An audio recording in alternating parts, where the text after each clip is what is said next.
Я бы сказал, лучше проходить практику на производстве, что-то делать руками и видеть, с чем ты работаешь, нежели сидеть и это все слушать, но до конца не осозная то, что тебе придется делать на самом деле. То есть теория и практика очень две разные вещи. Это очень большой опыт для студента, что он может поработать в такой компании, как Goodteacher.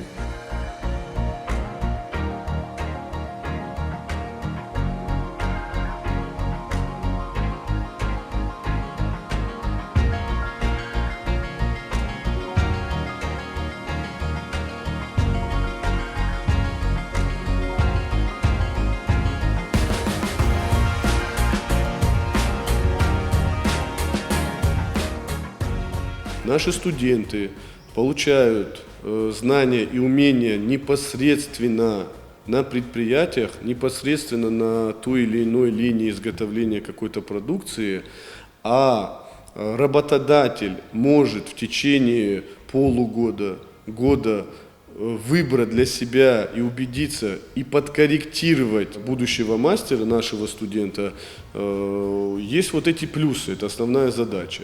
И вот этими плюсами и возможностями мы сейчас в компании Goodteacher в полном объеме мы пользуемся.